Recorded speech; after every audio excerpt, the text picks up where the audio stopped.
გამარჯობა, მე ნათია კობერიძე ვარ და ვთ საქართველოს გუნდთან ერთად პოლონეთის საზოგადოებრივი ტელევიზიის საერთაშორისო სამაუწყებლო ცენტრიდან მოგესალმებით. დღეს გამოშვებას უმეტესწილად საქართველოს ოკუპირებული რეგიონების ანექსიის მზარდ საფრთხეს დავუთმობთ.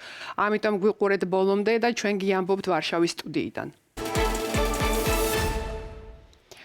რუსეთი დაჟინებით მოითხოვს ოკუპირებული ცხინვალის რეგიონთან და აფხაზეთთან ძალის არ გამოყენების შესახებ იურიდიული შეთანხმების გაფორმებას და მწვავედ აკრიტიკებს გაეროში მხარდაჭერილ დევნილების დაბრუნების რეზოლუციას. ჟენევაში გამართულ მოლაპარაკებებზე ამის საპასუხოდ საქართველოს საგარეო საქმეთა სამინისტრომ განაცხადა, რომ რუსეთის მოთხოვნები მიუღებელია, რადგან სწორედ რუსეთია 2008 წლის ცეცხლის შეწყვეტის შეთანხმების შეუსრულებლობაზე პასუხისმგებელი. თბილისმა ასევე მწვავედ დააყენა ოკუპირებულ რეგიონებში არსებული უსაფრთხოების, ჰუმანიტარული და ადამიანის უფლებების მძიმე მდგომარეობის საკითხები. გააპროტესტა რუსეთის და დე-ფაქტო ცხინვალის რეჟიმის მოკავშირეობის გაღრმავების შეთანხმება. თავდაუსხმელობის ხელშეკრულების მოთხოვნით რუსეთი ფაქტობრივად აღიარებას ითხოვს. დასავლელი პარტნიორებისგან იზოლაციის გარემოში კი ქართული ოცნების მთავრობაზე ზეწოლა სერიოზულ საფრთხეს მოასწავებს.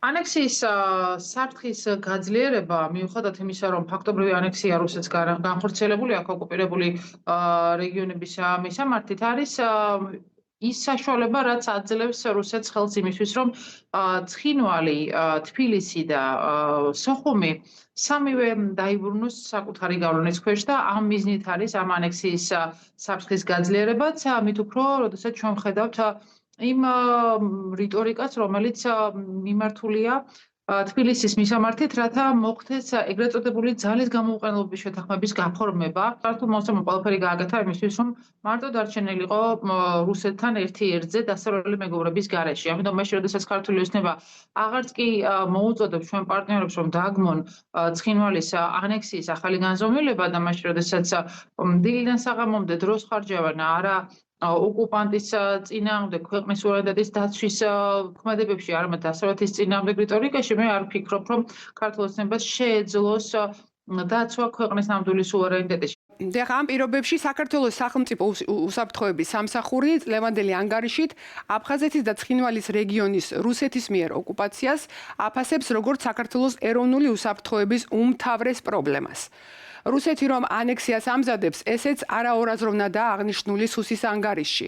დოკუმენტის შეფასებით პუტინის ადმინისტრაციის ხელმძღვანელის მოადგილი სერგეი კირიენკოს პოლიტიკა არა მარტო პროცესების სრულად მართვას ისახავდა მიზნად, არამედ მოსახლეობის განწყობებსა და აღქმებში ანექსიისთვის ხელსაყრელ ნიადაგს ამზადებდა. ანგარიში ასევე ხაზგასმულია, რომ ოკუპირებულ რეგიონებზე კონტროლის შესანარჩუნებლად კრემლი ენერგეტიკულ, ფინანსურ და პოლიტიკურ ბერკეტებს იყენებს, როდესაც ცხინვალის რეგიონს დამოუკიდებლად არსებობის და ეკონომიკის შექმნის პოტენციალი არ გააჩნია. რუსეთის მხრიდან ყველა ქმედება საქართველოს სუვერენიტეტის და ტერიტორიული მთლიანობის წინააღმდეგ მიმართულ გრძელვადიან სტრატეგიას ემსახურება, გვეუბნება სუსის ანგარიში.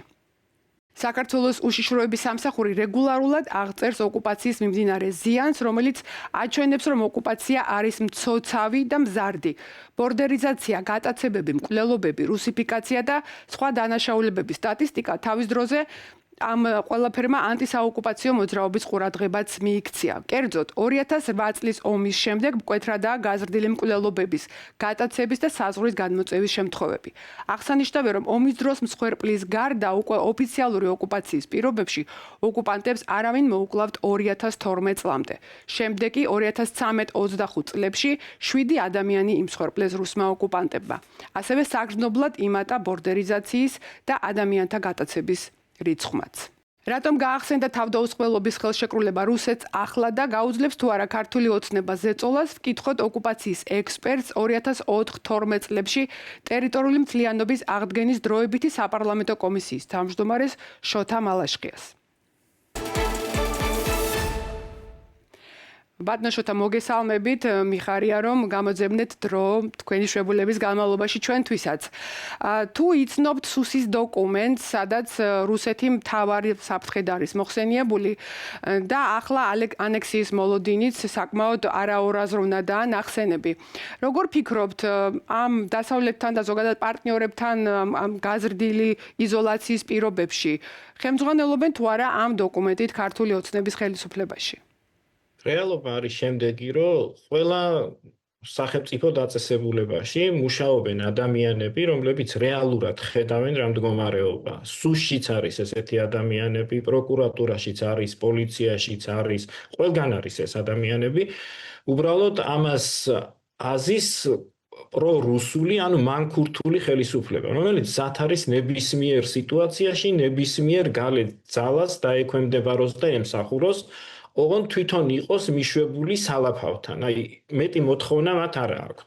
ამიტომ მე დარწმუნებული ვარ, რომ ის ადამიანები, რომლებიც რეალურად ხედავენ რა ხდება ამ სტრუქტურებში, ისინი მოწადინებული არიან, რომ ხელისუფლების შეცვლის შემთხვევაში აქტიურად იმოქმედონ და თავიანთი როგორც ინტელექტუალური, ასევე ფიზიკური რესურსი გამოიყენონ იქ სიტუაციის შესაცვლელად. აი, ეს დრო რეალურად დგება.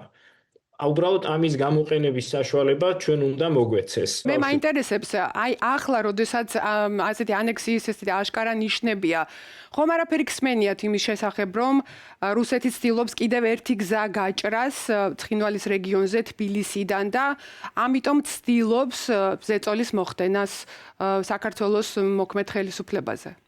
ცხადია, რუსეთის მიზანი ეს არის, რომ კიდე მაგალითად ჩეჩნეთზე გაიჭრას გზა და დაღესტანზე გაიჭრას გზა, მაგრამ ეს უბრალოდ სურვილებია, ამის შესაძლებლობა რუსეთს არ აქვს, იმიტომ რომ საკმაოდ დიდი მსხვერპლია რუსეთში, ეკონომიკა პრაქტიკულად ჩამონგრევის პირას არის, აი როდესაც 2008-ში შემოიჭრნენ საქართველოში, მაშინ რო ნახოთ ნავთობის ფასი რა იყო, გაზის ფასი რა იყო და აი ყველაფერი ის გარე სიტუაცია როგორი იყო რეალურად და როდესაც ჩვენ გვეუბნებიან რომ ჩვენ საქართველოში შეჭრის გეგმა 2006 წელს ჰქონდა აი ხო არის რომ რატო ჩაერთვეთ ომში ანუ 2006-ის გეგმა გადავადავინეთ 2008 წლამდე ანუ ომი კი არ დავიწყეთ 2 წლის განმავლობაში მოვახერხეთ ის რომ რუსეთს ომი არ ეწარმოებინა საქართველოს ტერიტორიას ხო რაღაც წვრილმანი დავებია კიდე აი 7-ში შემოიჭრა რუსეთი თურვაში არ 7-შიც აქ იყო 4-შიც აქ იყო და 91-შიც აქ იყო და 2 საუკუნეა აქ არის მაგრამ ამაზე არ არის დავა იმიტომ რომ 7-ში და 8-ში კი არ არის საქმე რუსეთს შემოჭრის არანაირი საერთაშორისო სამართლებრივი ბაზა არ ქონდა იმიტომ რომ მაშინ მან უნდა დაამტკიცოს რომ ჩვენ ან გენოციდს უწყობდით აფხაზებს, ან ოსებს უწყობდით გენოციდს, რომელიც არ მტკიცდება. ასეთ შემთხვევაში რუსეთი არის აგრესორი და ის ამ დანაშაულისთვის აუცილებლად გადაიხდის საზღაურს. ის რესურსი თვითონ პუტინს იმდენი პრობლემა აქვს, ხო, სიტუაციიდან გამომდინარე. არც ჩინეთი არის მისი მეგობარი, გამორიცხულია, იმიტომ რომ რეალურად ჩინეთის გამოქვეყნებულ რუკებს თუ ნახავთ, იქ რეალურად ციმბირამდე პრაქტიკულად ჩინეთს ეს ტერიტორიები თავის გამგეობლაში აქვს შეყვანილი. რაც შეეხება ამ ხელისუფლებისა და ჩინეთის ურთიერთობას, ესეც გამორიცხულია, იმიტომ რომ ჩინეთი იმდენად წყნარად და სტაბილურად მიყვება თავის გეოპოლიტიკურ გეგმებს, რომ ის არასტაბილურ ხელისუფლებასთან არანაირ კავშირს არ დაამყარებს, უბრალოდ არ ჭირდება ამას. ამას ეს ჩინეთის ფაქტორი. ევროკავშირიდან ხედავთ ყველანაირ განცხადებას და გამორიცხულია მათ ამ ხელისუფლებასთან ითანამშრომლო მხოლოდ დათმობებზე. ასევე ამერიკის შეერთებული შტატების ორივე პალატიდან გამომდინარე და პრეზიდენტის ადმინისტრაციიდან. ამიტომ ეს რესურსი პრაქტიკულად ამოწურული, ეს ხელისუფლება განწირულია და რაც მეტხანს გააგრძელებს აქ ყოფნას, მით მეტად გადაიხდიან ისინი საზღაურს. როგორ ფიქრობთ, მაინც რატომ გააცოცხლეს თავდაუსხმელობის ხელშეკრულების მოთხოვნა, რაც წლების განმავლობაში ჰქონდათ და თან რატომ არ აქვთ ასეთი დაჟინებული ტონი რუსებს? ეს უბრალოდ ის არის, რომ აი დაახლოებით წყალწაღებული ხავს ეკიდებოდაო და ამ ხელისუფლებასთან მათ ყველანაირი უფლებები აქვთ, ყველაფერი მოითხოვონ. გაიხსენეთ ბიძინა ივანიშვილის ბოდიშები მოვიხადოთ აფხაზებთან, ბოდიშები მოვიხადოთ ოსებთან. ყველაფერს თავი რო დავანებოთ, საერთაშორისო სამართლით ამის გაკეთება უბრალოდ წარმოუდგენელია, გესმით? აი ეს ისეთი სიტუაცია მაგალითად, რომ აი ბოდიში მოიხადონ ებრაელებმა, რომ მოუწყვეს ჰოლოკოსტი. ბოდიში მოიხადონ უკრაინელებმა, რომ მოუწყვეს გალადამორი. დანაშაულზე ვლაპარაკობ, დანაშაულს კაცობრიობის წინაშე. ბოდიში მოიხადონ პოლონელებმა, რომ კატინის ტყის ამბები მოუწყვეს. ანუ ეს წარმოუდგენელი რაღაცა. აღიარებულია საერთაშორისო სამართლით, რომ ამ ტერიტორიებზე მოხდა უპირატესად ქართველების ეთნოწმენდა. ამის უკან წაღების უფლება საერთაშორისო სამართლით არ არსებობს, ამიტომ ვერავინ ბოდის ვერ მოიხდის. ერთადერთი ამის გამოსავალი არის ამ დანაშაულისთვის პასუხის გება და ამას აუცილებლად ფიქრობთ თუ არა რომ ქართული ოცნების ხელისუფლება გაუძლებს და არ მოაწერს ხელს თავდაუსხმელობის ხელშეკრულებას? ცხადია, რუსეთმა ეს ხელისუფლება აქ იმიტომ დასვა, რომ ის მის ყველა კაპრიზს დაეთანხმოს. მაგრამ ამის შესაძლებლობას არ მისცემს არც ქართული საზოგადოება, არც საერთაშორისო ორგანიზაციები, არც გეოპოლიტიკური კონტექსტი და ამიტომ რაც უფრო ცუდნაბიჯებს გადადგამენ ესენი, უფრო მეტ პასუხს აგებენ საქართველოს და მსოფლიო მოსახლეობის წინაშე, იმიტომ რომ რეალობა აბსოლუტურად სხვა არის. დიდი მადლობა შოთა, ეს იყო შოთა მალაშხია, ოკუპაციის საკითხებში ექსპერტი თბილისიდან. საქართველოს ოკუპირებულ ცხინვალის რეგიონისადმი რუსეთის ბოლოდროინდელი პოლიტიკა ფაქტობრივად აღარ ტოვებს ეჭვს, რომ რუსეთი ანექსიისთვის ამზადებს ნიადაგს. როდესაც დე-ფაქტო, მაგრამ არჩეული ალან გაგლოევი თანამდებობას ტოვებს და კრემლის მოვლენილი მარატ კამბოლოვი იკავებს მის ადგილს, ამ ნაბიჯს ანექსიისკენ გადათმულ ყველაზე მნიშვნელოვან ეტაპად აფასებენ საქართველოში. რა იცვლება ოკუპაციის პოლიტიკაში, რას ელიან დევნილები და რამდენად რეალურია რუსეთის მიერ ცხინვალის საბოლოო შთანთქმის საფრთხე, ნახეთ სალომე ბოკუჩავას რეპორტაჟი ოკუპაციის ზონიდან. თანახმა არა ვარ მაღაზე კაცო. საქართველოა, ცხინვალი არის საქართველო და როგორაც. თავრობა მეხლა როგორ ნოპასუხო, თავრობა შერიგება, მაგრამ შერიგებაზე ვინ წამოვლენ, წამოვლე. თავრობამ რა ნაირად ცხინვალიდან დევნილი ოთარ მარიანიძე არ მალავს, რომ საოკუპაციო ხაზ მიღმა დარჩენილებთან შერიგების დიდი სურვილი აქვს. სახლიც აქვს და სამსახურიც, მაგრამ დევნილობის დარც მიღმა არ ასვენებს საფიქრალი.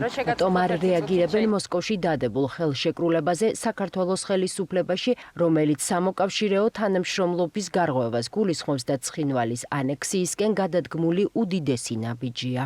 უნდა რაღაცა გავაკეთოთ, დავბრუნდეთ ჩვენ სახლებში. ჩვენი თავრობისგან გაქვთ მოლოდინი, რომ რამე სიტყვია?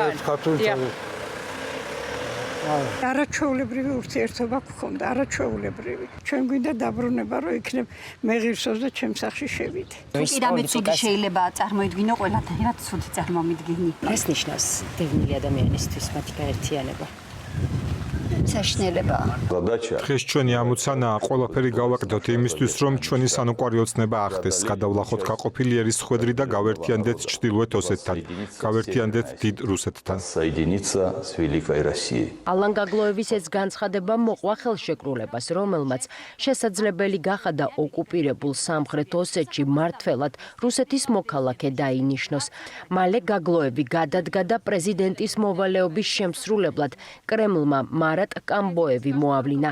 საქართველოს ამ სეპარატისტულ ანკლავში პირველად მოხდა, რომ ეგრეთ წოდებული მთავრობის პოსტი გარედან და არა არჩევნებით დაიკავეს. კამბოლოს ინსტიტუტი გორში აქვს დამთავრებული, თუმცა საქართველოსთან სხვა შეხება არასდროს ჰქონია. კამბოლოვის მოვლინება აჩენს ეჭვს, რომ მოსკოვს ცხინვალის ადგილობრივი კლანების დასუსტება, მათზე კონტროლის დაწესება და ანექსიისთვის ველის მოსუფთავება სურს. კრემლი ცდილობს, რომ უფრო მეტი ზეწოლა განახორციელოს საქართველოს ხელისუფლებაზე. ოსი პრეზიდენტი საქართველოსთან ლოიალურ ნაბიჯს ვერ გადადგამდა. და კამბოლოვი, რომელსაც სულ ერთია სამხრეთი ოსეთი, შეიძლება რომ მომავალ 2028 წელს უпростоრად არჩევნების წინ რაღაცნაირად დაათმოს ურთიერთობა საქართველოს ხელისუფლებასთან. რა თქმა უნდა, ეს არის ილუზია, რომ რაღაცა გზა გაიხსნას, იქ რაღაცა სავაჭრო ობიექტები გაიხსნას. ამაზე ოსები პროტესტს ვერ გამოთქვამენ რა, იმიტომ რომ ეს იქნება პირდაპირ კრემლისგან მითითებული, ასე ვთქვათ, დავალების შესრულება. ოკუპირებული აფხაზეთისგან განსხვავებით ოკუპირებული სამხრეთ ოსეთის მოსახლეობის ნაწილისთვის რუსეთთან მიერთება დასაშვებია.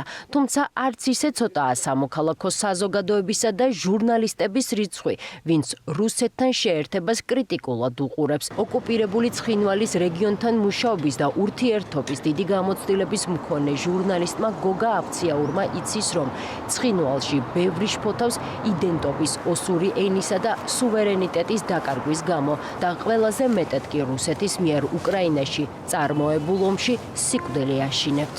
რაღაცა ნაწილში გამოფხიზლება იწყება და მიიჩნევენ, რომ რუსეთთან ინტეგრაცია არ არის მათი გადარჩენის საშუალება. 2013 წლიდან, რაც საქართველოს ამჟამინდელმა ხელისუფლებამ ოკუპირებული ცხინვალის მიმართულებით პოლიტიკა გააუქმა და ეგრეთ წოდებული საზღვრის კონტროლით შეამცირა, რუსმა ოკუპანტებმა ინტენსიური ბორდერიზაცია და საზღვრის პირას მცხოვრებ მოსახლეობაზე ზეწოლა დაიწყეს. ამ მოვლენებს საქართველოში მოყვა ძლიერი ანტისაოკუპაციო მოძრაობა. მსახიობი და თეატრალური რეჟისორი კახა გოგიძე ანტისაოკუპაციო მოძრაობის აქტივისტი იყო და ცხინვალის რეგიონში მართლობის არქიტექტურის ცვლილებას ანექსიის საფრთხედ მიიჩნევს. მთავრობა უბრალოდ კოლაბორაციაშია რუსეთის საოკუპაციო ხელისუფლებასთან და რუსეთთან საერთოდ. როდესაც ამაზე დუმხარ. ნორმალურმა მთავრობამ აუცილებლად უნდა გამოაცხადოს ესენი ძებნაში. პუტინს უნდა მიერთება, არა ჩვეულებრივად, აი ესე როგორც სოჭი მიერთეს, ჩვეულებრივი ღალატია, რასაც დღევანდელი ხელისუფლება აკეთებს. 9 მაისს გაფორმებული ხელშეკრულების დოკუმენტი ფორმალურად ითვალისწინებს რუსეთსა და ოკუპირებულ სამხრეთ ოსეთს შორის თანამშრომლობის გაფართოებას, თავდაცვის უსაფრთხოების, ეკონომიკის, ინფრასტრუქტურისა და სოციალური პოლიტიკის სფეროებში. რუსეთ-უკრაინის ომში წარუმატებლობის ფონზე სულ უფრო ხშირად ისმის ექსპერტთა მოსაზრებები, რომ მოსკოვს მეტი ეკონომიკური ბერკეტი და გეოპოლიტიკური საყრდენი სჭირდება დასავლეთთან ვაჭრობის და თავისი გავლენების გაფართოებისთვის. და ბოლოს ამბავი იმის შესახებ, როგორ მუშაობს დემოკრატია. მოლდოვის პრემიერ-მინისტრმა ალექსანდრო მუნტიანუმ თანამდებობა დატოვა. მუნტიანოს გადადგომას წინ უძღოდა კორუფციული სკანდალი მოლდოვას მთავრობაში, რომელმაც სახელმწიფო ინსტიტუტების სანდოობაზე კითხვები გააჩინა საზოგადოებაში. გადადგომამდე რამდენიმე საათით ადრე ჩვენი კოლეგებისთვის ვტ მოლდოვა ნიუსისთვის მიცემულ ინტერვიუში მოლდოვას პრემიერმა განაცხადა, რომ პოლიტიკურ პასუხისმგებლობას საკუთარ თავზე იღებს, რადგან ქვეყნის ხელისუფლებას კორუფციისა და პროფესიული ეთიკის დარღვევების მიმართ ნულოვანი ტოლერანტობა აქვს. გადადგომის ოფიციალური მიზეზი მუნტიანოს არ დაუსახელებია. პრეზიდენტმა მაია სანდუმ კი ახალი პრემიერ-მინისტრის კანდიდატის შესარჩევად საპარლამენტო კონსულტაციები უკვე დააანონსა. საბოლოო ჯამში პასუხისმგებლობა ჩვენ გვეკისრება, მათ ვინც ხელისუფლებაში ვართ. მე ვიღებ ამ პასუხისმგებლობას იმ თვალსაზრისით, რომ საჯარო ქონების სააგენტო მთავრობის დაქვემდებარებაშია და სწორედ ამიტომ გვინდა იქ კაცრი წესრიგის დამყარება. ბევრი რამის შეცვლა მინდა, მაგრამ არ მაქვს ჯადოსნური ჯოხი, რომ ეს ყველაფერი ერთ ღამეში მოვახერხო. საბოლოოდ ყველაზე დიდი პრობლემა ადამიანური რესურსია. პროფესიონალი და პატიოსანი ადამიანების მოძებნას დრო სჭირდება. ჩვენ ამ მიმართულებით წინ მივდივართ და ეს ჩემთვის ყველაზე დიდი გამოწვევაა. დამიჯერეთ, ჩემი ყველაზე დიდი სიმდიდრე, ჩემი რეპუტაციაა. 62 წლის ასაკში კომპრომისებზე წასვლას არ ვაპირებ. ამის არანაირი მიზეზი არ მაქვს. არც მოსაგები მაქვს რამე და არც დასაკარგი. მე უბრალოდ იმას ვაკეთებ, რაც უნდა გაკეთდეს. თავრობის ხდომაზეც ვთქვი, რომ ჩემთვის ნულოვანი ტოლერანტობა არსებობს მაშინ, როდესაც ირღვევა კეთილსინდისერებისა და პროფესიონალიზმის პრინციპები. დღეს ამით ვასრულებთ გამოშვებას. დაელოდეთ პოლონეთის საზოგადოებრივი ტელევიზიის ქართულ პროგრამას ვარშავიდან ყოველდღე შაბათ-კვირის გარდა. ვჯერა, რომ ევროკავშირი საქართველოს მომავალია. ბედნიერ შაბათ-კვირას გისურვებთ.